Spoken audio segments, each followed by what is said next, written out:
All right, ladies and gentlemen, welcome to Doomcast number 57. My name is Charlie McGrath. I'm the founder of WideAwakeNews.com. My co-founder, my friend Doug Owen, he is the founder of BlacklistedNews.com, and together we own Doomcast.com, and this is number 57. Doug Owen, how are you? I'm doing well. It's Friday. This is in a rare form for us. I don't think we've ever done a Friday afternoon show, so it's different. I don't think so either. I think we might have done a Friday before, but I can't remember. I don't think so, though. Maybe. Well, I was trying to think of the one that I did with Doomer Carla when you couldn't make it. Okay, so you and I have never done a Friday show. You and I have never done one, but I think that one was a Friday one because that was it. The week was going to run out right there, and it had to go on because we couldn't miss it. But I'm pretty sure that was a Friday. That was a Friday show. But whatever. It doesn't really matter because here it is. It's another week, and it's another Doomcast, number 57 in this case. And Doug, I know you have a lot of stuff you brought you're bringing to the program tonight. Later on, we want to thank some contributors to the program. I'll start out with more medical shit if you want to hear about it. Yeah. Well, the only thing I wanted to mention is that we're doing the show differently today. We're doing it a little bit differently. Hopefully, we'll get some feedback about the audio quality. I'm running this thing off my phone. I'm running it all off my phone. Say what? I'm running the show off my phone. So I used to have the audio fragmentation problems, and I was telling you about this, and it was just one of these deals where I was like, if I just had one more peripheral device, if I just had one more thing I could, plug into this matrix, it would work perfectly. And it hit me like a ton of bricks, and I realized that I can run all the audio, all the sound clips, all the sound effects right here off of my phone. And it was... Well, it looks like these hogs like beef. It was amazing. So we're doing things a little differently. You got your whole audio board is right there on your phone? Yeah. Is it just an app? You have a Samsung too, right? It's just an HTML page. And we should link to the page so other people can enjoy all of the sound effects and things that we've put there, because it's really kind of an asset. I mean, I work hard to find all this great stuff. And other people can use it in their, podcast as well. So we're an open source show. We encourage people to take the show and just proliferate it and do whatever they see fit to, reach new people. So it's pretty exciting. It is exciting. It's exciting you're running it off your phone. It kind of is, yeah. Yeah. I have no idea what's going on. Yeah, so anyway. It's kind of me right now. I am...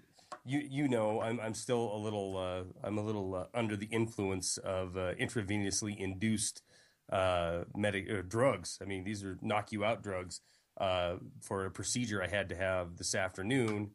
And hopefully, Doug, this is it, man. Hopefully this is it. The asthma's been pretty good.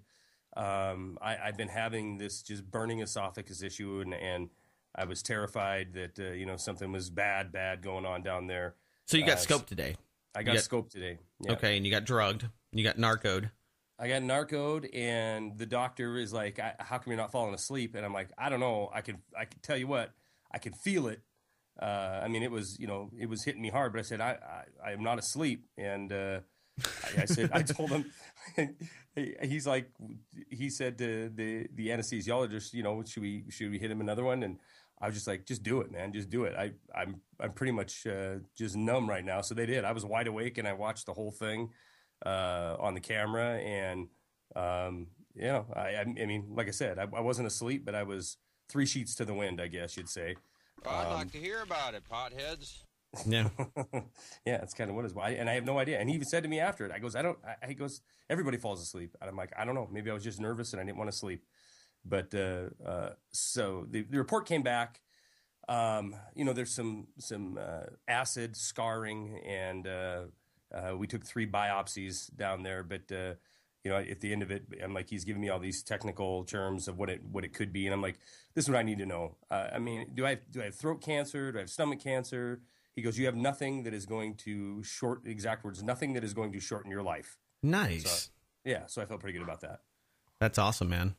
That is awesome because it's been consuming me all week, and actually it's been just killing me for the last couple months. But it's good to get in and get. Now I've had a CAT scan on my stomach, my GI tract, and I've had the scope. And there's just nothing else that they've looked at everything. They went to the last, of course. step is to actually shove a camera down your throat so they can see if there's something going on down there. And it looks like it's just going to be a matter of some kind of right medication to heal the damage from severe acid reflux. So that's good news. I mean, I might be living with some pain forever, but at least there's not, going to be cutting into me. Yeah, absolutely. I had a friend that he liked to eat pizza and other nightshade vegetables before he went to bed. He's tomato fanatic, right? Yeah. So anyway, he was having these neck problems. His back was hurting him. He went to a chiropractor for upwards of a year, and it just progressively got worse and worse and worse. And his wife is a certified nurse. I'm not sure exactly what level, but somebody in the medical industry. Right. The long short of it, he went to the doctor and he's like, give me the prognosis. And he's thinking the same thing. I've got cancer. I've got a thyroid disease. I've got something that's really, just horrible. And I'm going to be on drugs the rest of my life. And it's going to probably shorten my lifespan. He had acid reflux. They gave him the purple pill. Boom. Perfect. They looked in there like, oh yeah, no big deal. You've got acid reflux. He's like, really? Can this cause all these pains? And yeah, there's a lot of nerves in your throat. Oh, yeah. It can really screw you up. Yeah, it's weird. And I've learned some of this too. In acid reflux or GERD. GERD is some serious stuff, man. And I don't know if it can kill you, but I can tell you that, it can make you feel like you're having a heart attack. It can make, you could be having stomach issues right at the very top of your stomach, which is, basically where your sternum comes together, and it'll radiate pain all the way up into through your chest and into your shoulder. It's really bizarre how, those nerves are so much, I guess, integrated in there, so that chest pain could be in spot A, but you're feeling it, in spot C, D, and E. And acid reflux is, it gets up there and it starts just eating away at the lining of your esophagus, and so you're just in constant pain. And it's a big deal. And I honestly think mine came from and this is the doctor's opinion too. Just there was a 2-year period when I was fighting asthma that I was on so much prednisone that it kind of jacked up my stomach to the point where it was overproducing acid and blah blah blah. But you can just get off balance, and you're also shooting steroids down your throat, so that could probably have an adverse effect, I would imagine. Absolutely, and hopefully I'm done with them, because those are the asthma treatment days, and I haven't really I've kind of been out of those woods for a little bit, and hopefully it stays that way. So, which I'm really glad, because it's. I'm glad too. We thought you were going to die. Me and producer Craig, 33, his Twitter handle. We were concerned if we were going to have to, have a new Doomcast.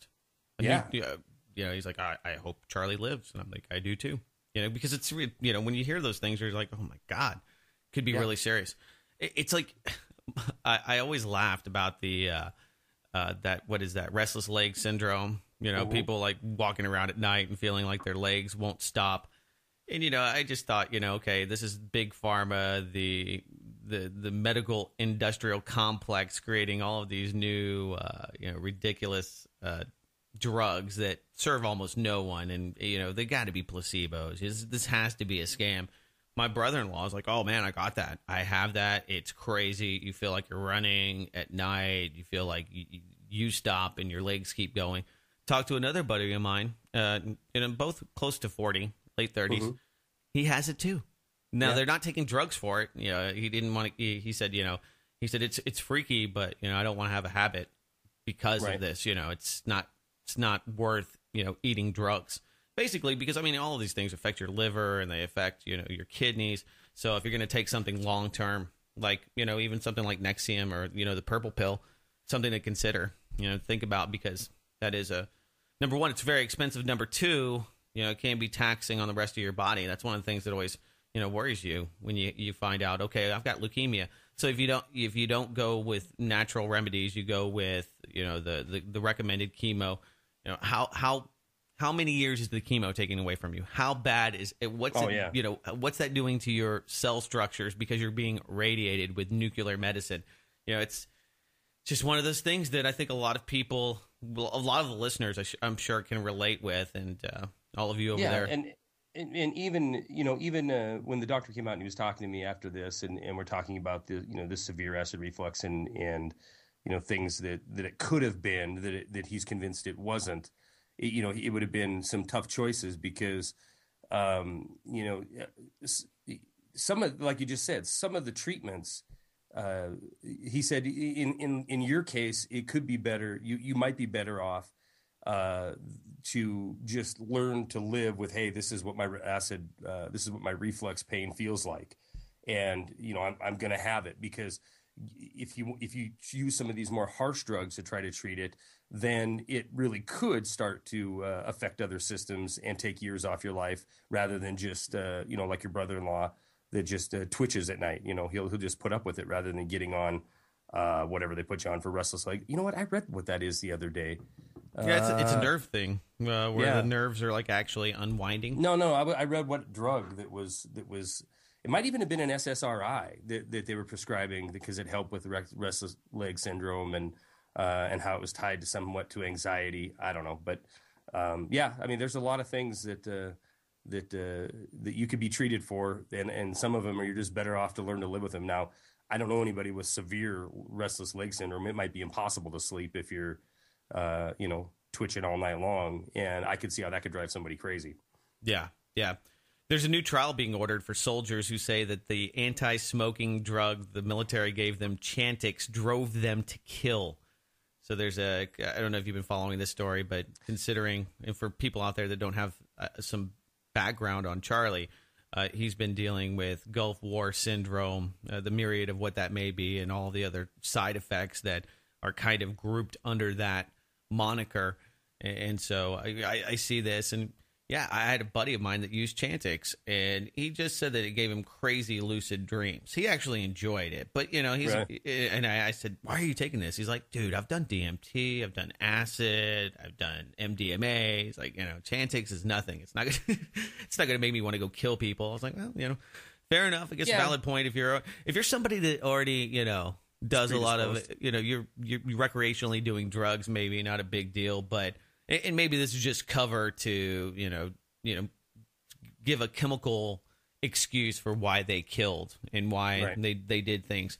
But I'll tell you something. Doomer Carla, she quit smoking, and she used CHANTIX to do it, and it made her goofy. I mean, it made her really, really emotional. So, oh man, she went all emo on you? No, she didn't. No, wasn't like that. No, she didn't go crazy or anything, but break down crying and just this shit does mess with your brain. So it's messing with your brain function, and it's like an SSRI. That is going to, it changes your brain function. So you're going to have some mental anguish, taking it, at least until you're stabilized. But Doug Owen, you and I have talked about this at length before, and in independent media where we are, you talk about any pharmaceutical and it's evil, right? And sometimes, at the risk of getting a bunch of bad emails, sometimes these drugs really do help people. I know that developed the ultimate male vitality supplement with 8 concentrated super herbs. I wish I could do a commercial like that. Yeah. But we talk about I've had family members that have been on different SSRIs, and it's changed them. It's changed their family for the better. It's brought them out of really, really dark places, and maybe they were on it for 6 months or a year, and then we were able to wean off of it. And so there's millions of cases like that, and then what's glorified is the cases where you had somebody who was psychotic to begin with, and then he was put on X number of drugs, and his psychosis just continued to progress, or it was exacerbated by it, and they end up doing crazy crap. But the same thing. I mean, you could say that doing DMT or maybe psilocybin hallucinogens can open new pathways in the brain. It can get you to see things in a different way. It actually brings people. I mean, there's a lot of hard evidence, scientific research. It's proving that they're very valuable in bringing people out of depression. So there's a lot of things that you could say about magic mushrooms, but do some people that have evil souls that are creeped out and they're already probably pretty twisted people take those and decide to kill people? Maybe like a Charles Manson, or there's a lot of controversy around Charles Manson, but just general idiots that take a drug that they're not used to and jump out the window, and you say, well, this is bad stuff. We have to control it, regulate it, or maybe even sell it to people. I mean, that's the government, of course, wanting the monopoly on that. But that's the same kind of equation. You can't say that all SSRIs are bad for certain people. You can't say that even psychedelic mushrooms are great for all sorts of people, that everybody should take them. Because I think there's people I know in my life that I would not want hallucinating anywhere near me, and they just should stay on this plane right here where they barely have their feet attached. They're barely here and don't know where they might go if you pop some helium into them. So point being is that you can't paint any of these issues with broad brushes, but being more informed, and I think a lot of the doomers out there, Doom Nation, understands that the nuances of this discussion and why it's valid and why we're actually spending time on this, because there is a balance, because you don't want to be on pharmaceutical drugs. If you can fix things in your own life with healthy eating, or other supplementation for things that your body lacks, and rather than just treating symptoms, then you would do that. But I mean, here's a perfect example. Obesity rates reach historic highs in the U.S. This is pretty amazing. 1 out of 3, 33% of Americans. 33? Yes, 33. Ooh. Oh, my phone is slow. Here we go. I got something for that, I think. There we go. 33% of Americans are fat as F, and insulin's not cheap. They're obese. They are going to have all sorts of problems. I mean, when you're obese, you have inflammation.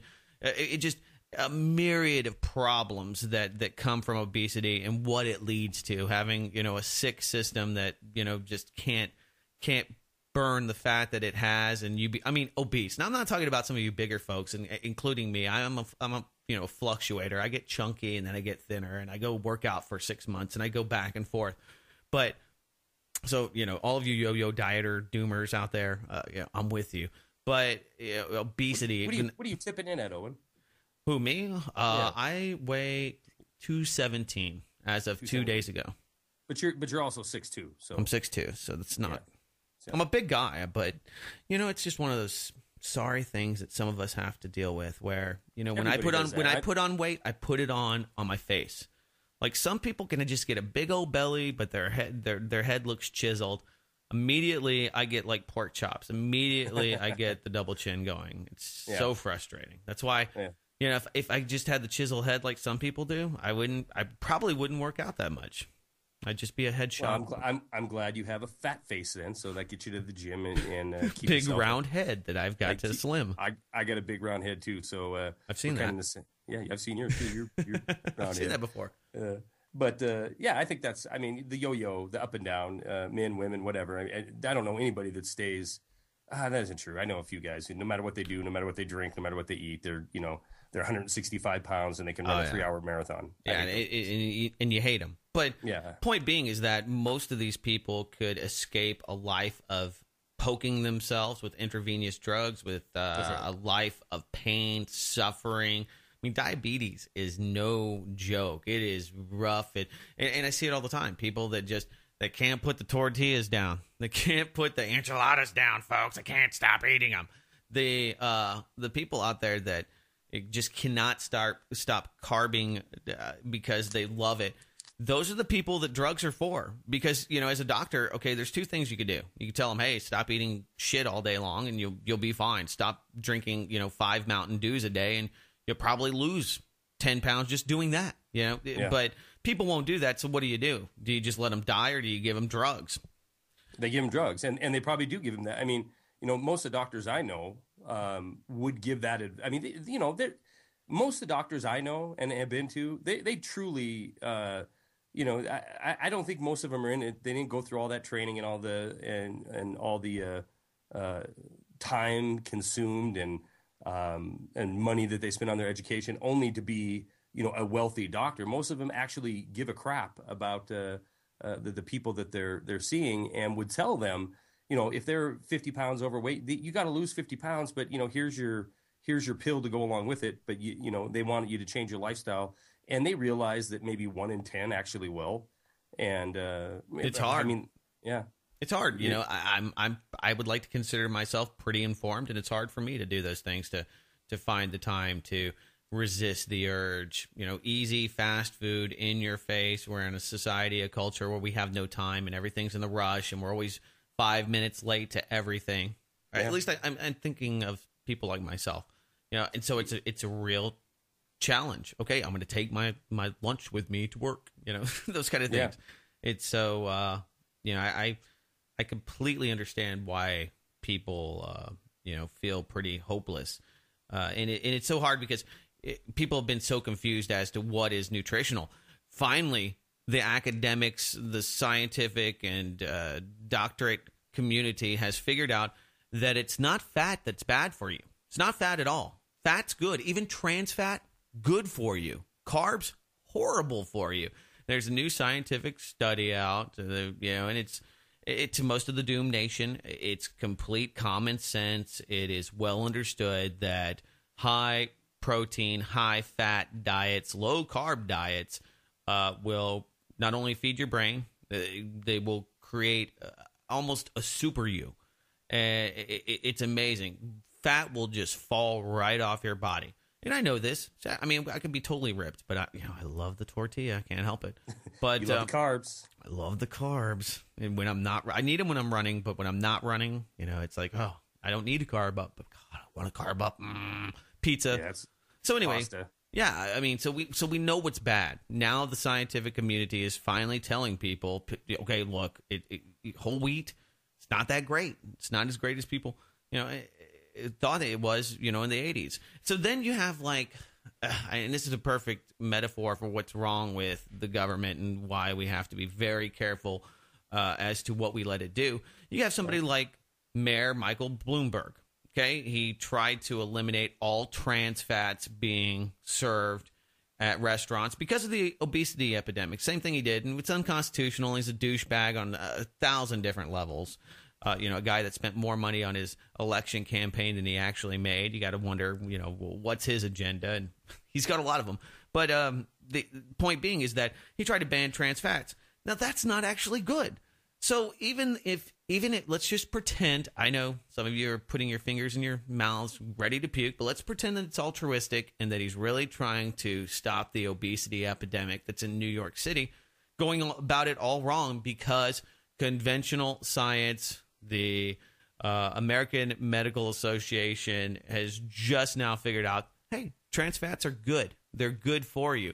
So we're banning things that are supposedly, in our own best interest, and those are the things that your brain needs. Now, some would say, and you'd be right to say it, that this is a grand conspiracy to dumb you down and fatten you up for the plucking.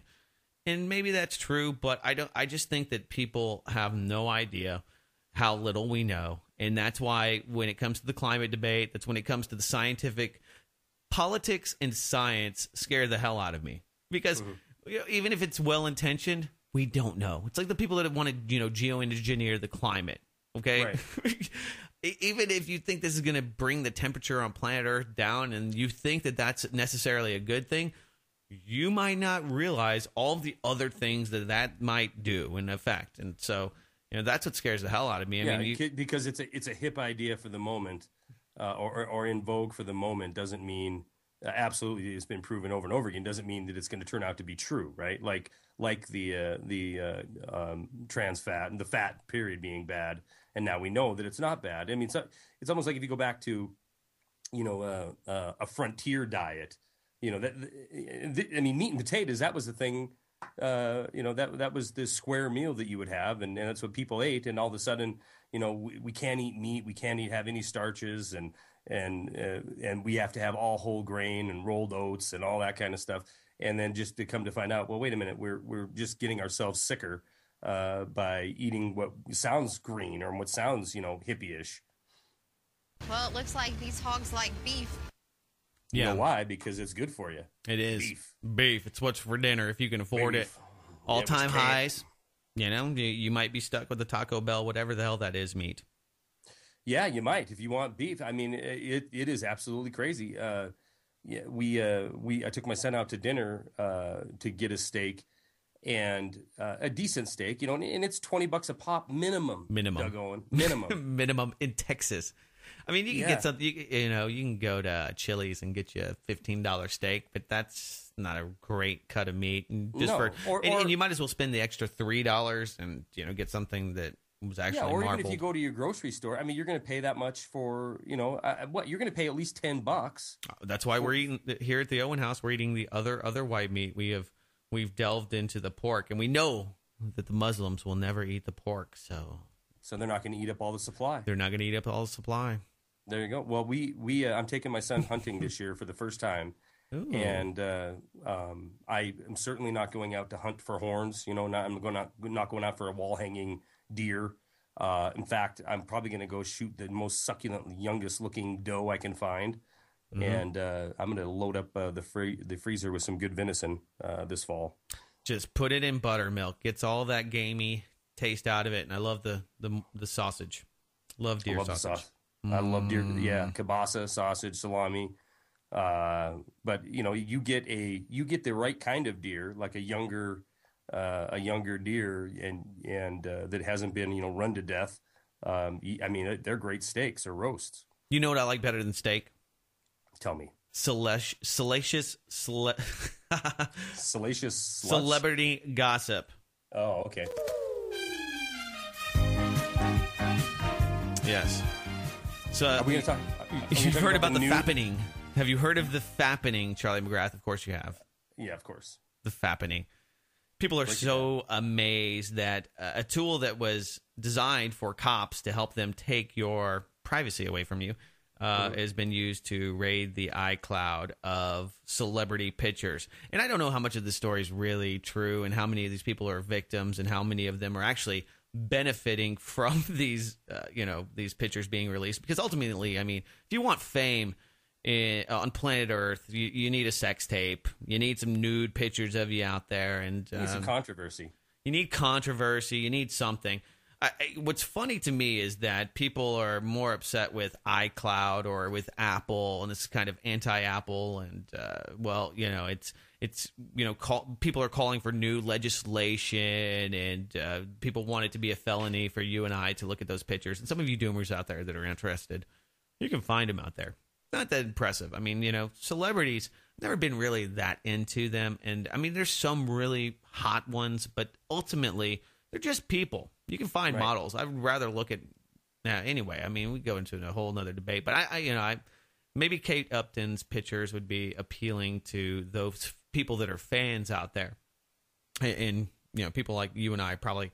It's not even worth Googling around. I wouldn't even find it to be worth having to worry about a virus or something else. Getting into your torrent of the latest release of the Fappening. But anyway, it's one of these things that it amazes me because the parallel is there. Okay, we get upset when we lose our privacy, but when the NSA does it, whenever we're scared of terrorists or if it's to go after ISIS, it's perfectly fine. It's absolutely okay. It's only when you're talking from a media standpoint, right? Well, I would say even people are okay with this. It's like one of those things where, well, you want privacy, but people are so eager to just gawk. Oh, I love it. That's why people are not upset about this, because people themselves are voyeurs. They want to see, what's happening, and they can relate to why the government's a voyeur into your life. Well, I can see that. I agree with that. That people are going to be less. They probably enjoy the fact that these celebrities were doing, putting these stupid pictures up there, and now that they're out there, they're busted or whatever. They're part of this this scandal. And you're right, they could sit back and be a voyeur and check it out. But it is the same type of thing we should be concerned about. I mean, we should be concerned that information is so easily attained. And if it can happen to these celebs, certainly it can happen to anybody listening to us now. So we should be just as upset over this as we are about, at least in the alternative community, the people are upset about the NSA and their extreme lack of constitutionality when it comes to your rights to privacy. Well, and taking it back, I mean, ultimately, you are in control of the pictures you take. I mean, I don't take pictures of myself nude and put them on my iCloud. I don't have an iCloud. And yeah. Do you take pictures of yourself Not nude? anymore. Well, now with I mean, come on, common sense people. Why would you do this on your phone, number one, and put it on the iCloud? Okay, the only reason that you would put it on your phone is that you wanted to share it with other people. Okay, because you could, I mean, if you really cared about the photos and you wanted something, I don't know, artistic for yourself, wouldn't you just, especially if you're a rich celebrity, buy yourself a camera, get yourself a Canon, but why put it on the iCloud? It makes no sense, and I think it's a great opportunity to talk about, well, I mean, they are acting as victims, but, I mean, to a certain extent, I don't feel that you're a victim. I mean, you are, because you do have a reasonable expectation for companies to protect your information, but sure, you can't really believe that. It's like, asking the government to protect your Fourth Amendment. I mean, come on. I mean, yeah, they should, but you're naive to think that they will. I was just going to say that. You're completely naive to think that these pictures will never show up any place you don't want them to. If they're you put them on the cloud. Come on, really? It's got its own wiki now. The Fappening. Outrage over privacy. No outrage over NSA. Wait, that's my note. On August 31st, 2014, almost 200 private pictures of various celebrities, mostly females with many containing nudity, were posted to the image board website 4chan. The anonymous person or people who acquired the photos, either initially or from other parties, initially solicited bitcoins. Those damn bitcoins. There they are again. Yeah, we didn't get any bitcoins. Where are you, bitcoiners? Where are you miners out there? They're all over at 4chan buying nude pics. I guess so. I guess they're over there trying to sell photos. Some of them. Not the Doomers. Doomers got better things to do than this, I would hope. Anyway. I think Doomers probably could care less about all these nude pics and the hullabaloo that it's creating. Well, it should be. I want to talk about, and this brings me right to the Stingray system. Now, people should be up in arms about these fake cell phone towers that the Department of Homeland Security has been selling to police departments across the nation. Okay, this is beyond the Fappening, because these people actually put their private pictures out on the cloud, and whether it was released intentionally to bring distraction or to bring entertainment or celebrity and fame to people, I don't know. I wouldn't put anything past the media, but this is huge. So here's the funny thing. It's ironic, okay? The only reason that anybody's howling about this, and the story has kept bubbling up, Wired, threat level, a bunch of everyone was reporting on the Stingray system. They were using this 2G system. Basically, It just looks like an oscilloscope. I mean, it's not very fancy looking. Right. I'm looking at a picture of it right now. Yeah, it picks up your communications, all of your text messages, all of the pictures you'd be sending to the iCloud, and gives it to the police department unconstitutionally, no warrants, and it just takes anybody who's around their cell phones connecting to this hub. So the hubbaloo came about when, to borrow a word from you, when they started saying, look, we're antiquated. This stuff is 2G. We got 4G. I got 4G LTE something or other here on my phone. Basically, the Oakland Police Department and a bunch of other ones across the nation told the Department of Homeland Security, look, we need new cash and we need new systems. And it was only through the public requisition for cash and money from the Department of Homeland. And the 1033 program's been getting a lot of attention because of what's happening in Ferguson, that this even comes to light. But there's not this huge outrage. Where are the celebrities now? Where are all those people that, you know, care about their privacy? And where's the American people's outrage over this issue as well? Well, it doesn't exist. I mean, it isn't sensational, and most people just don't care. Doug, I'm convinced of that. I'm convinced that most Americans just don't care. They've bought into the giving up freedom for safety, hook, line, and sinker. And they bought into the, if I didn't do anything wrong, I ain't got anything to worry about mentality.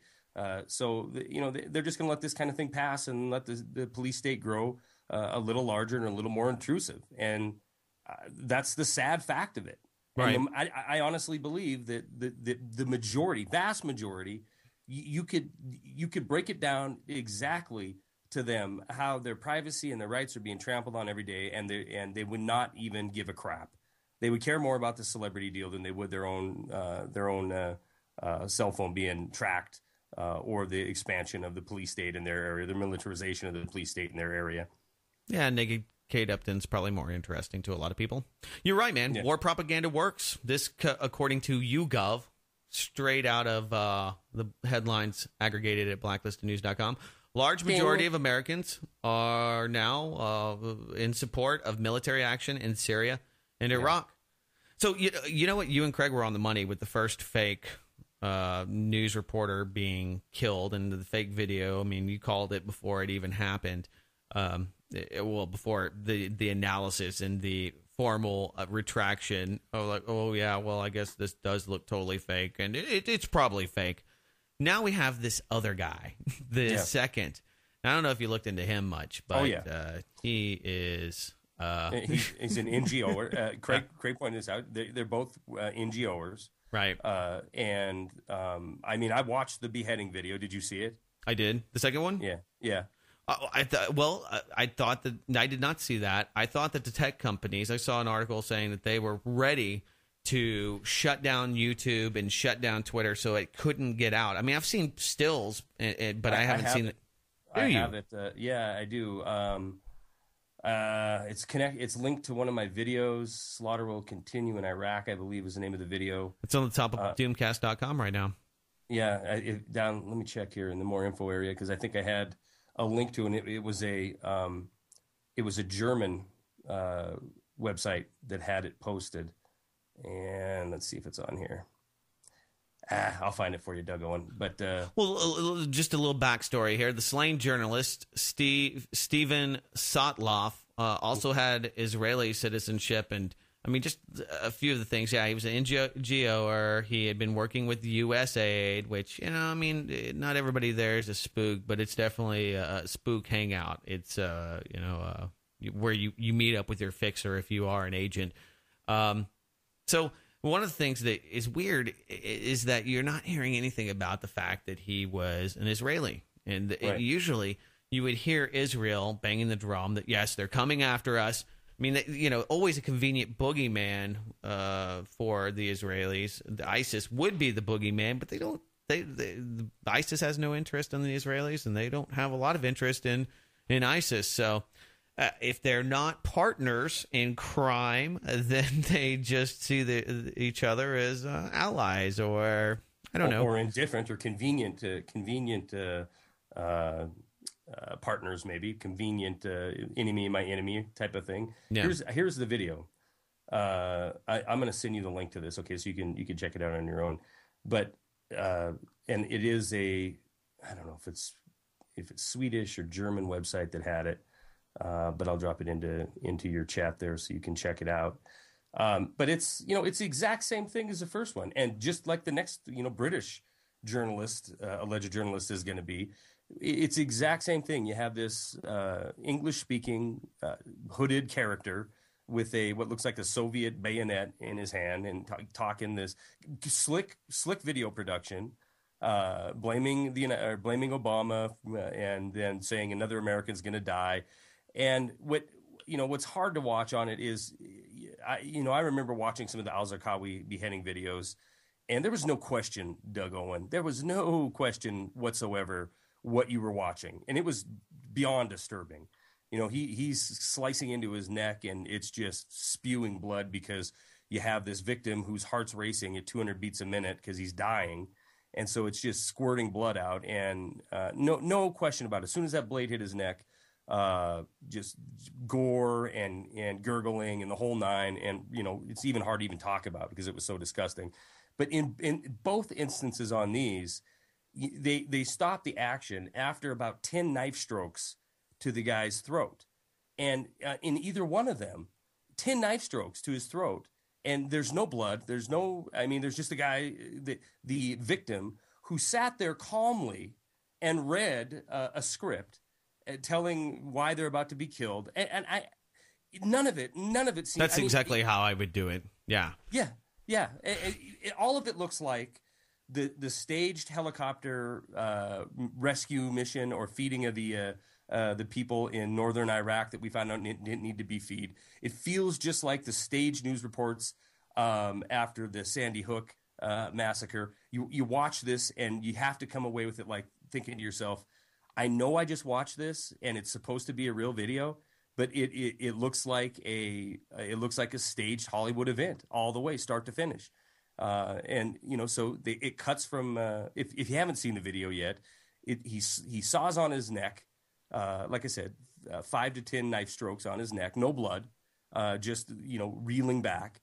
And then it fades to black. And then the next scene is this body laying there with a head sitting on top of it. That is reportedly, one of these guys. And I didn't even buy the Nick Berg beheading. It just looked fake to me. I saw it, and granted, it was years back, and I haven't reinvested time to look at it again and try to find high definition. And I guess ultimately, I believe that all of these things are suspect. Most of them are probably staged for propaganda purposes. It would only make sense, and it doesn't. I mean, what we have now is we already have the U.S. On the ground, boots on the ground, 350, probably a lot more, providing heavy military weaponry to the Kurds, the PKK, formerly terrorists, now our good guy friends, whatever. I got into a long debate with a guy that owns a pizza chain here about, PKK, and he was basically not saying that they're a fan, but they're more benign, and out of all of the things that we could have done over the last 50 years in the Middle East, the one thing we should have done, which is the one thing we're doing now, and he thinks it's okay, but I might even agree with him.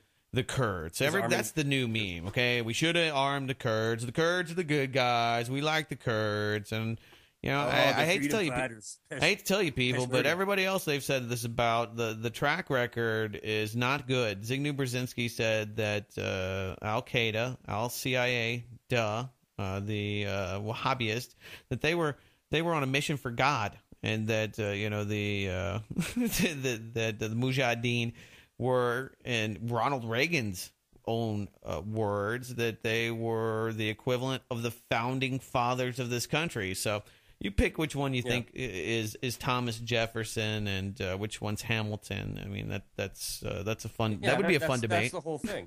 That's the whole thing, and it's funny to me how that just is swept under the rug. It's gone. McCain meeting with top Syrian rebels. Leaders here a year ago. Meeting with neo-Nazis in Ukraine. I mean, this guy is an operator on the ground doing this, and it's just, it baffles me that people are like, maybe we just shouldn't let this crazy old man pick who the U.S. should be giving missiles and arms to, because we picked a lot of bad people. Because even at face value, okay, ISIS has a lot of weaponry. Why? Because we had all the defectors. And people give you just a rash of reasons why these guys have U.S. military armament, okay? And I don't buy most of them, but the fact that they have it proves my point without a shadow of a doubt that we've picked a lot of losers. Why? Sure. Well, think about John McCain, okay? He's a loser, and he's the guy that's deciding who gets guns that are made in freaking Arizona. That's exactly right. And did you see the pictures that came out with him this week where he had it was when he was in Syria, he was pumping for war in Syria, which is back in the news. Why did they let him in Syria? Did he just pop up there and they're just like, I guess this was a year ago, and it was a secret mission. Why is John McCain on a secret mission anywhere? I mean, he's the guy that picked Sarah Palin to run alongside him. The guy doesn't make good decisions. I'm telling you, people. No, he doesn't. And in this picture that they have that you can that you can find at, I'm sure we have it up at Wide Awake News still. Maybe we'll make it the show picture.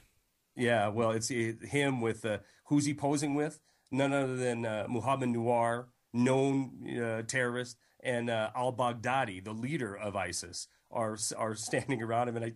And I still remember that trip when he was over there where he was talking about, kind of like Reagan, back about talking about how these guys were freedom fighters and they deserve all of our support. And, here we are just a year later, and these guys in his picture are now, that's if they weren't put there by the CIA and McCain in the first place. Which they were. But, we're just trying to, I guess placate some of the people that might pick up on the podcast and not be, totally on board with. I hate to tell you this, but most things that you're seeing on your television are staged. Okay, yes. Most of them are couched for positioning and politicking. And if you don't think so, just look at what's happening in Russia, in Ukraine. People, we have the NATO summit. Okay, and we both pegged this. Said the NATO summit would be about getting Europe to buy in and give more of their GDP. Yes, 2% of U.S. GDP goes to NATO, and you got to wonder who's been stealing the money, because when you look how dilapidated and just in disarray the NATO bloc has become, and the organization of NATO, it's laughable. You were in the military. You see these guys. I'm like, where did you? And they're all using old U.S. surplus. It's like, once again, it's like Ferguson or hometown America. They got a bunch of arming them. We got a bunch of old 70s frigates. That's what we saw, and you're like, oh man, where did they buy these from? Oh, they bought them from us. So anything that we didn't want to keep ourselves, they just sell to NATO. It's just such a big scam.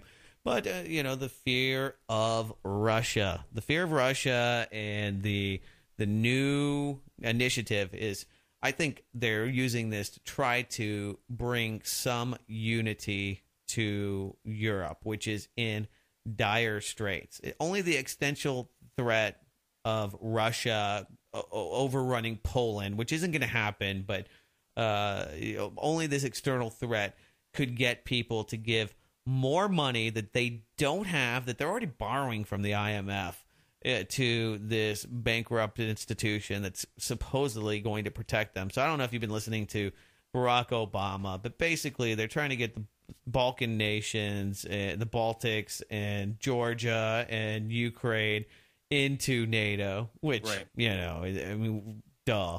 But, and these are all strategic points for Russian interest. Yeah, so, in fact, out of this NATO summit, a new spearhead force is going to be set up, 4,000 NATO troops in Eastern Europe to ward off any kind of Russian aggression. But and plus, let's not forget, we have this month U.S. military collaboration inside of Western Ukraine. A direct slap in the face right at the time as a ceasefire has been announced between Kiev and these pro-Russian forces. But don't anybody listening, don't put any stock in this ceasefire. I mean, no, it's already been pretty much. I think today I was watching some of the reporting, and they're still shooting. Yeah, and the West is still, what you just said is the reason why this ceasefire is not going anywhere. There's a push to nominate Georgia into NATO. These you were talking about these Balkan states, Latvia, Lithuania.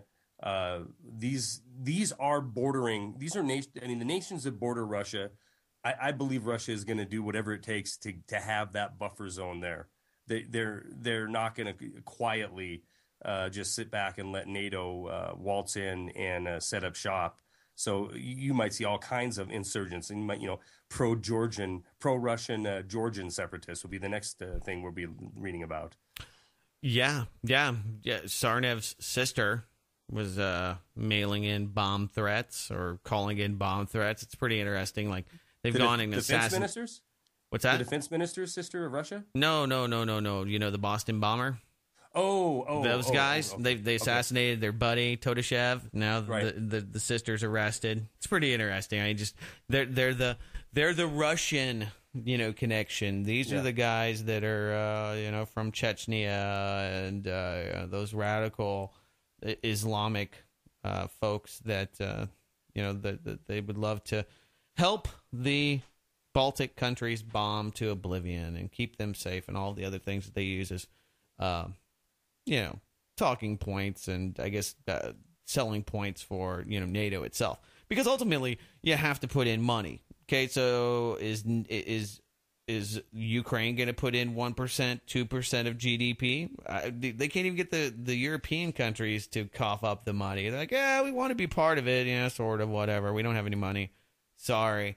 So it's getting harder and harder to justify it. And I think that that's really why this has become like a bulkhead for the New World Order, which now has a new voice, Henry Kissinger. His new book, World Order, is coming out. Hillary Clinton for the Washington Post. Jeff Bezos, his publication, has penned an op-ed, and she's a big fan of the New World Order, apparently. Can you believe that? No, really? Yeah, she thinks that we should have a New World Order.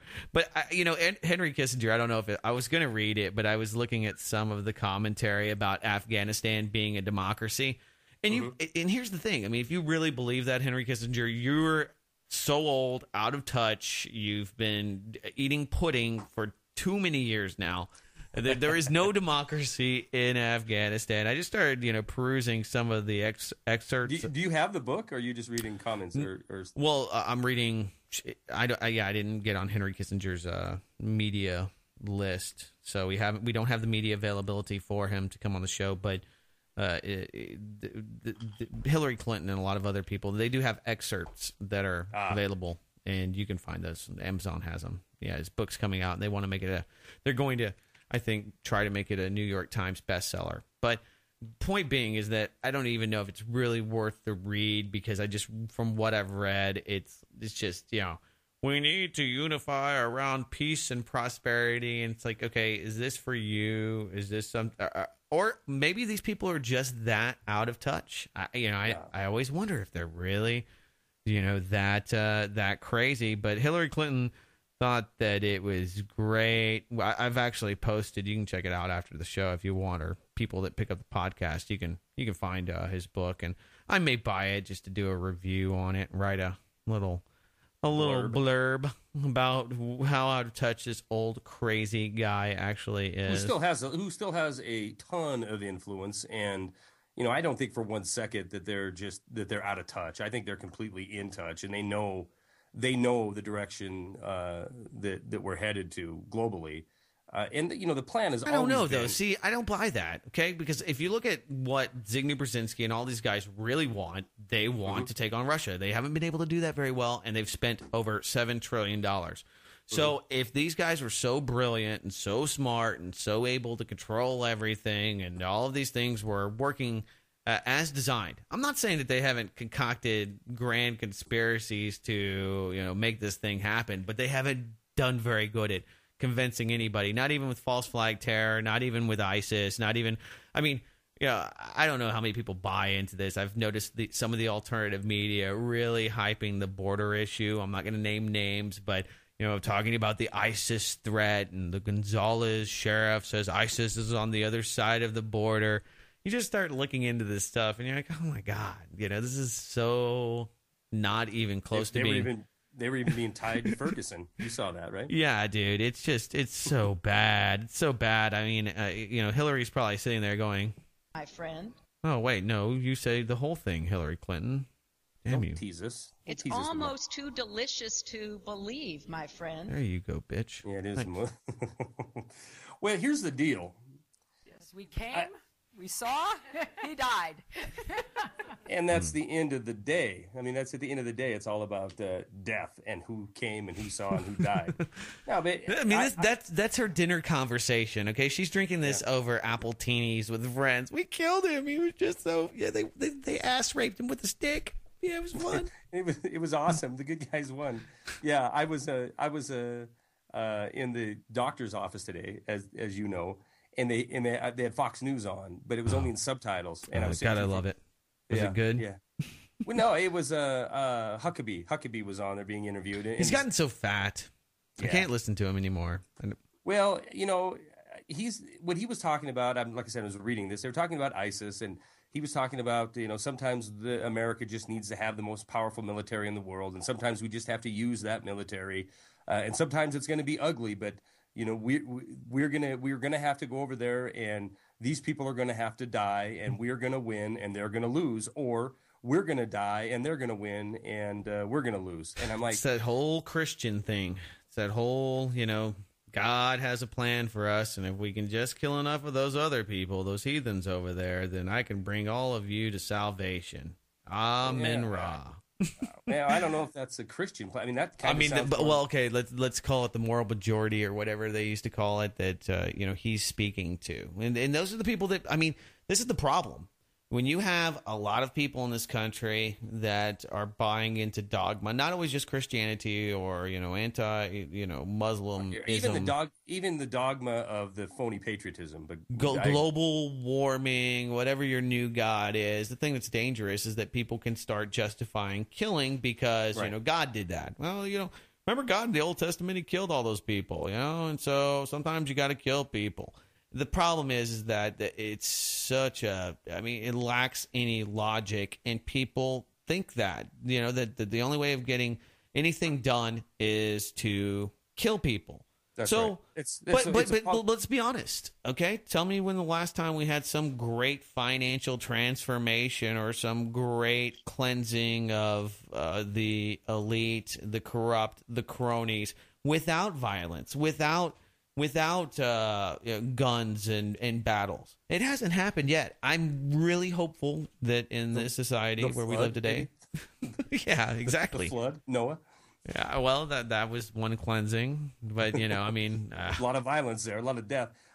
I don't disagree with you on using. I don't this, like it. I don't want people to people get upset. They're like, oh, well, you're condoning this. You think it's okay? No, I don't. I absolutely don't. And that's why I think it's important to see through all of the false dichotomies that are put before people. We got to close the borders. We need biometric IDs. They need to scan my children's DNA so we can keep ISIS off the border. No. That's a fear-based, not even close to being logical conclusion that you come to because you're really fearful that ISIS is on the other side of the border because you've heard murmurs.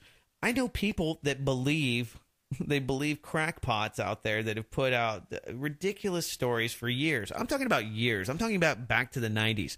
That the Chinese are on the other side of the border and they're waiting to kill us. Now, these guys, they are pretty tough. They've been hanging out in Connex trailers and secret tunnels underneath the ground for 20 years.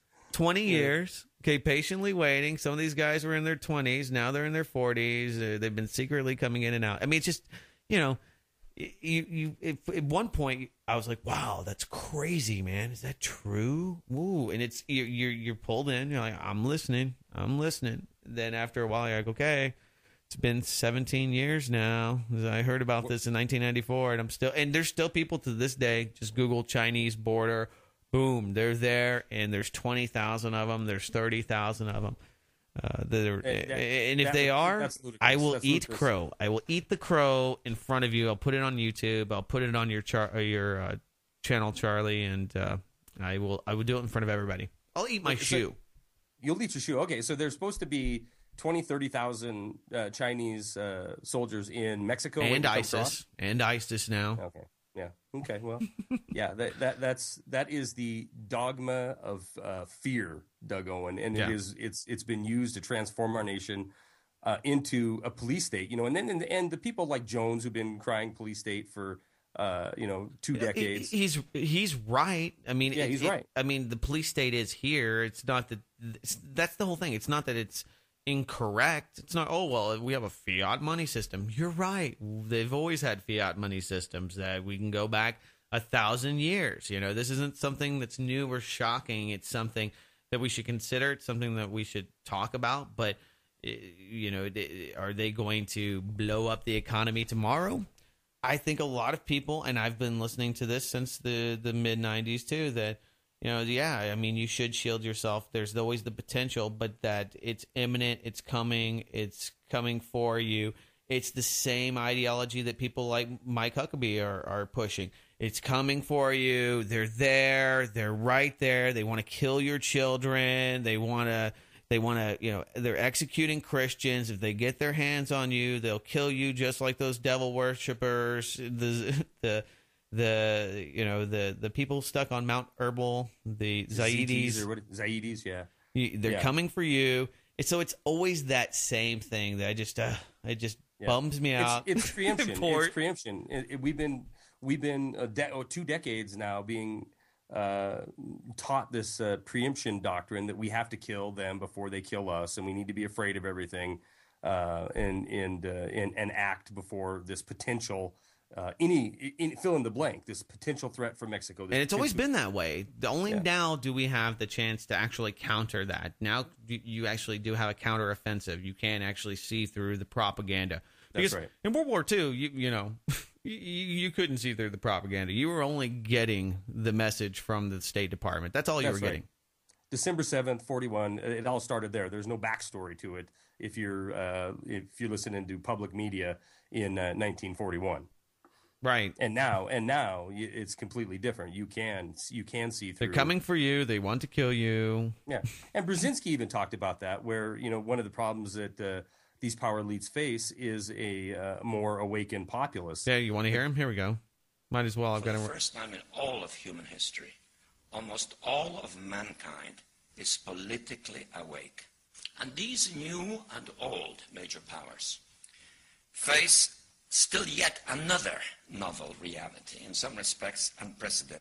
Sorry, it just sounds so... It's like the Emperor. Are we going to kill people? I'm sorry to step on him here. Let me back. He's a reptilian. If there are reptilians, he's one of them. He is the king. Hillary sleeps on a rock and doesn't sweat, so... That's a lizard. Awake. And these new and old major powers face still yet another novel reality, in some respects unprecedented. And it is that while the lethality of their power is greater than ever, their capacity to impose control over the politically awakened masses of the world is at a historical low. I once put it rather pungently, and I was flattered that the British Foreign Secretary repeated this as follows. Namely, in earlier times, it was easier to control 1 million people, literally. It was easier to control 1 million people than physically to kill 1 million people. Today, it is infinitely easier to kill 1 million people than to control 1 million people. It is easier to kill than to control. There you go. That's just creepy. Yeah, but he's right. Think about that. You can't control me and 999,000 other people. Good luck with that. Even with all of your APC tanks and your, flamethrowers and tasers and flashbangs, even chemical weapons. Good luck killing or controlling 1 million people that don't want to be controlled. It's not easy. It's not easy to do. But the only reason they wouldn't be controllable, I think what he's referring to is in days of yesteryear where the political elite had such a tight lock and control of information, because that information is the only thing that leads to outrage, right? You're not going to have a revolution without information. Well, there was nobody that was politically aware. I'll give you an example. Today I heard a guy, probably in his mid-70s, that was talking with his wife about what was happening in eastern Ukraine. And I didn't hear everything that he was saying, but he had a strong opinion. He's politically awake. Now, whether we agree with him or if we believe he's come to the right conclusion, I don't know. I wasn't able to, I wasn't eavesdropping. I just noticed this. But it's true. Everybody's politically awake. Everybody has an opinion, no matter how uninformed or stupid it may be. Everybody's got an opinion, and most people come to their own opinions and conclusions as to what the truth is.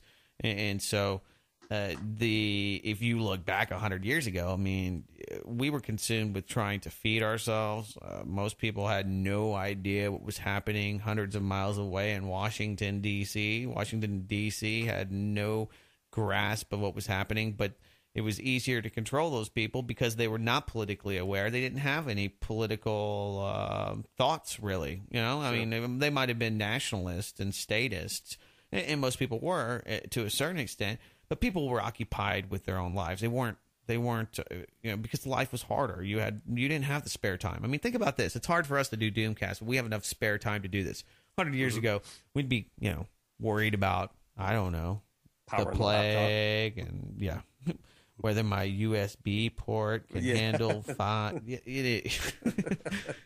No, the point's valid. I mean, it's creepy, and it says that he wants to kill people, though. Yeah, it sure does, and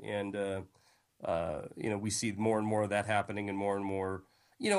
Doug, I think that it could go back to days of yesteryear when there's a large swath of the world that is only as politically active as their dinner table, because they're spending 60-70% of what they make to put food on the table. I mean, that's what started the alleged Arab Spring. It wasn't some grand idea of democracy, Western democracy. It was, the economy, and the economy was so absolutely riddled that if you had a job, you were spending most of your money just to put food on the table. And, the trend in this country, I mean, a study came out yesterday showing that the Department of Commerce came out yesterday talking about that since 2008 till current, only the top 2% have seen their incomes increase, and everybody else has continued to see a decrease. And this is now a longer span of decline, middle income or middle class income decline, than in any point since the Great Depression. And today, another report came out showing that we have 92,269,000 people who are just not in the labor force. They've been pulled out and are not in the participation rate, largest number in 36 years. So, even though I know we're at brand new highs on the Dow this week of over 17,000, economic troubles are certainly with us. And it is a matter, it's like you said a bit ago. Will it happen today or tomorrow? I don't know. But when it does occur, that will be the time, and that will be the holy crap moment, and that will be the moment where these people who are holding on to power will have the Hillary Clintons of the world. They will have the solution, and it's always been about upward integration of governance, global governance in the financial system, which is the same thing to say global government. Right. Will Russia put their foot in the way of that? Maybe. Will China? Maybe. I don't know. But tougher times are coming. Would you agree with that one? Yeah, I think so. I mean, for a variety of factors, not just the economy, but also planned obsolescence for humanity. I think things are going to change a lot. You look at somebody the automatic burger maker. Yeah, well, I mean, my wife, she's not in the labor force per se, but that's not because she doesn't want to be, or that's not because she can't be, or she can't find a job. It's because she doesn't want to be. She has a job. Absolutely, she works harder than a lot of people.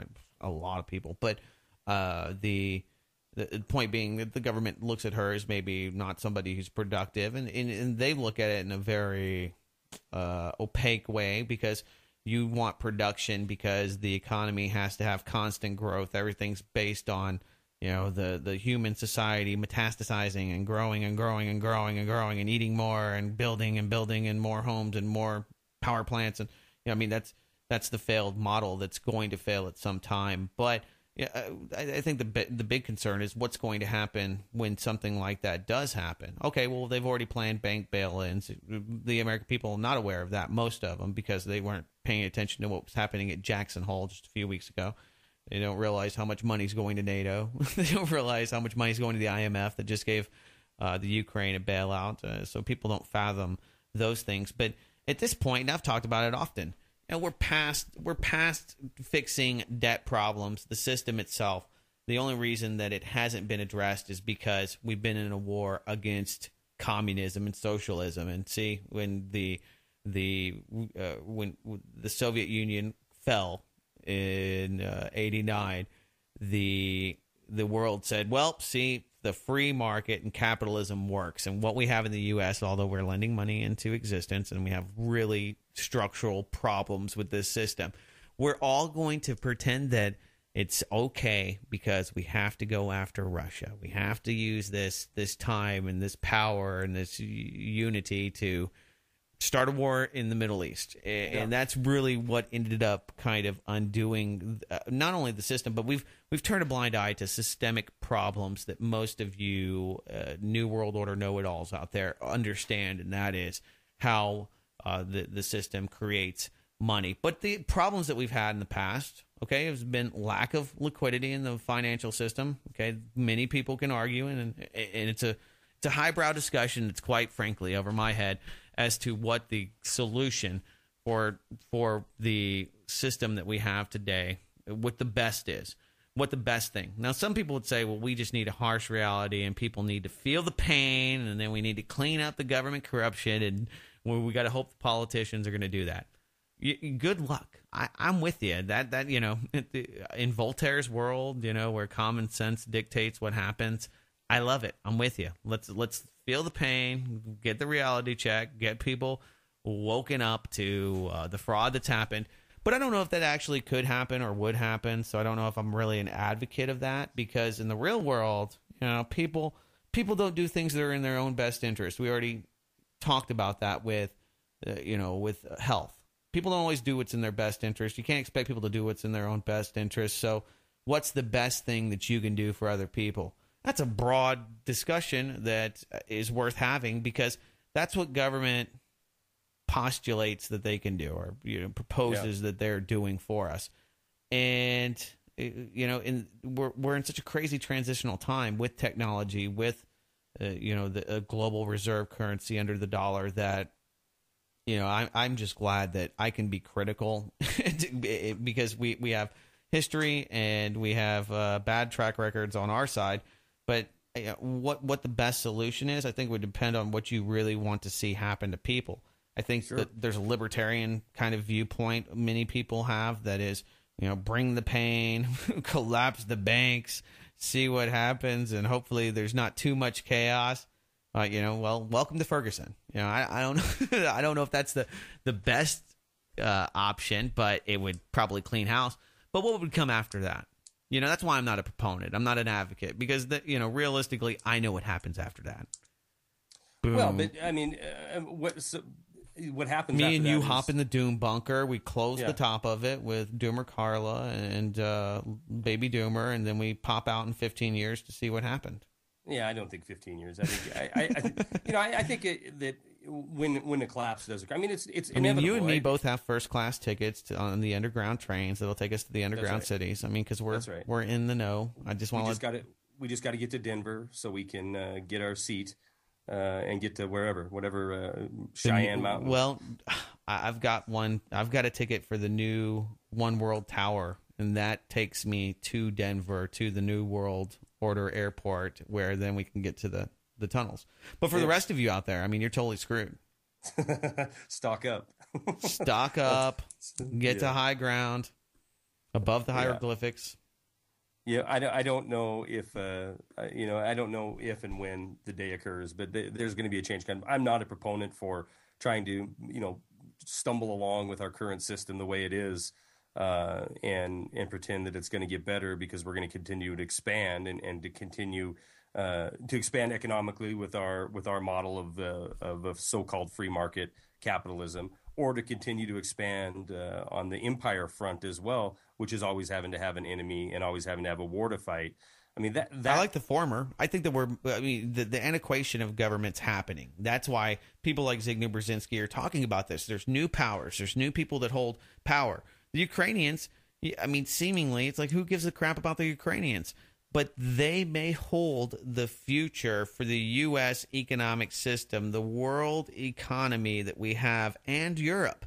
Now, you look at Ukraine, a lot of people, I don't understand why we're doing this. It doesn't make any sense. You're right. It doesn't make any sense unless you have the full context and you understand how one little country that has a bunch of Nazis and a bunch of U.S. installed Nazis holds so much in the balance. Mm-hmm. So countries that used to be, just non-geopolitically relevant are now hugely relevant.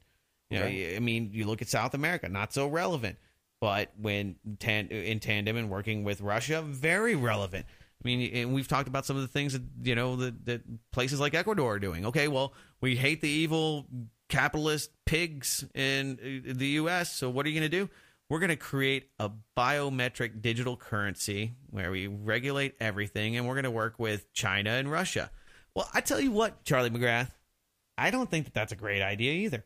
I don't think that that's better. You know, when we get back into what's better, I don't think that's better. I think that's actually really fucked up if you're an Ecuadorian and you're going to have to live under this digital system, and you hope that there's not any kind of government shenanigans, and you know that there is going to be because they've got the history, they've got a track record, and I like Rafael Correa. I think he says a lot of great things. You know, extending amnesty to Julian Assange. I mean, there's a lot of things I can like about him, but he's got great bananas too. His bananas are potassium filled. Bill Gates wants to get him and GMO them. That's wonderful, Bill Gates. Mm-hmm. Yeah. I need some Bill Gates sound drops. Yeah, I was going to say, don't you have a Bill Gates thing we could play? I don't have a Bill Gates thing. We're an hour 20 into this thing. Yeah, you need to thank some people for the money that they gave us for doing this show, because it's so profound, thought-provoking. So profound, and now I'm just depressed because of the biometric currency in Russia and Ecuador and bananas. Yeah, I mean, you know, that's the thing. Oh, Russia's great. No, I mean, you know, Putin's a kleptocrat too, but the U.S. tried to steal Ukraine. It didn't work. So sorry. Now they're going to blow up everything. You know, that's really how I feel about it. There's no good guys. I like the fact that Russia makes the U.S. honest and makes them have to work and makes them have to you know, remain relevant. I like that, but I'm not a fan of war, and I'm not a fan of what's happening to the Ukrainian people. So I'm not a fan of what ultimately is the conclusion of not only the U.S. I mean, we can blame the U.S. Even the Council on Foreign Relations put out a paper blaming the U.S. for what's happening in Ukraine and basically absolving Russia, which is only a common sense perspective. You know, when you really think about, well, who's at fault for this? Of course the U.S. is at fault. But I'm not happy with the reaction that Russia has you know, come to, and that is, let's just arm a bunch of people that are going to kill their own countrymen. You know, that's a great way to you know, that's a great solution. Not for me or the people that are there on the ground that are being used as geopolitical. The solution that we offered is the exact same. I mean, we're going to arm Ukrainians so they can kill Ukrainians. Well, I don't think if Russia was supplying, and this is just my opinion, so before I get, you know, every Russian spy in town tweeting me, and that's usually what happens. I know who you are out there. You Austin Ruskies. Yeah, no, there's people that, you know, if you talk about it, they're like, oh, well, you know, there's Russia apologists, and I think most of them are, you know, Kremlin supported or FSB supported that contact me. It's weird, and they only have, you know, 100 followers on Twitter, but they all, you know, have press credentials. Nonetheless, you know, when you talk about this, it's like, well, yeah, I understand the reaction. I don't blame or fault Putin for the reaction, but if we're going to talk about, well, what's the solution? You know, that's for all the people there. Yeah, maybe if Putin hadn't intervened and just let the U.S. install their puppet proxy government, that you know, less people would have died. It's true, but I don't think that that's necessarily in the long run going to be better for him. So anyway, my point is, I was going to say, in the long run, does it bring us closer to World War III? Because, you know, instead of having any kind of a buffer, even if it's these Balkan states or Eastern Ukraine, now we're just going to. I mean, it's just unreasonable to think from any perspective that Russia is going to sit back and let this occur. It's like me coming up to you and punching your wife in the face and just saying, well, what? You don't think that's okay? I can't just slap your wife? What? Yeah, I mean, exactly. Yeah. That's a great analogy. It's a great analogy. I mean, that's how John Kerry, that's how dense these people are. They're like, oh, what? I just raped his sister. It's no big deal. My boy, this is going to be hard for me to say. Meshitsku. I'm sorry. There's one of those Russian spies right now. They're buying the show. Meshitska S gave us $5, and let's see. Important note. Okay. Meshitska says. I hope you're saying that name right. I am too. Nope. Has provided an unconfirmed address. Never mind. There's no message with this. It's just a donation from MESHITSUKA. Nice. Thank you. Wait a minute, Meshitsaka. I think this is a fake name, but thank you anyway. Thanks for the $5. Mm-hmm. And I think we did we do Stancil L, $20? Was that last week? I don't know. They have the one. You get a double. Where's he at? Did he leave a note? I got some support. No note. He's Illinois. I know I've seen his name before, but let's see. This was on 9/3, so this wasn't last week. So thank you very much for that $20. Sarah Kinney. Oh, sorry, Sarah. Gave out that last name. That's all right. Sarah K in Lincoln, Nebraska. $15. She is a premium supporter of the program. Every single month she's on here, and I'm pretty sure Stancil is too because I see his name up there every month. I'm thinking, marking the tape to yank the name. Hold on. We're not even. No, you're not. Oh, yeah. Well, I doubt. Right. You want me to say it again? So doesn't matter because nobody would figure it out if it's an E or I, and there's so many names like that. Michael in Gatlin, Tennessee, gave us 20. So thank you, Michael. That came in. So that's where we're at. You and I That's not bad. We're rich. We could do better with minimum wage in California, my friend. We could do better with minimum wage in anywhere. Yeah, maybe so. I'm just glad that I had a good report from the doc today. Yeah, me too. I'm just glad you're not going to die. We can continue the show. Yeah, at least for another week. I mean, I'm pretty sure that I'm going to make. And actually, let's see. Next, I'm going to be hoteling it next week. I'll be in Edmonton, Canada. So with the new rig, the new microphone that's sounding so sweet today. Will I be able to pack this up there? You think? I suppose I can. Yeah. What's that? It's a blue ball. What is that supposed to be? Some kind of weapon? No, just tell them it's sexual apparatus. And that's because it's ADA compliant. They'll look at you and they're like, oh, I can't say anything about that. I guess we'll just let him take his... Yeah, it's my toy. It vibrates when you turn it on, right? You want to try it? Ooh, I don't know when I washed it last. Just give it a name. So what is that? Oh, that's Melvin. just say that with a lot of swagger. My name is Charlie McGrath. My website's wideawakenews.com. My co-founder, my friend is Doug Owen. His website's blacklistednews.com. If you want to contact me, info@wideawakenews.com. If you want to contact Doug, it is doug@blacklistednews.com. Where else can they reach us, Doug Owen? On Twitter, Doomcast Show is the handle. And, of course, the website, the hub, the portal, doomcast.com. Thanks, y'all. We'll see you next week on 58. Yeah, 57's in the books, and looking forward to it. It's going to be a short week. Hope all of you enjoy your weekend. And I'll be doing my Blacklisted Radio podcast in the mañana. So you out there listening to the live show, look forward to that. Until next time, take care, everybody. Have a good weekend, y'all. Y'all.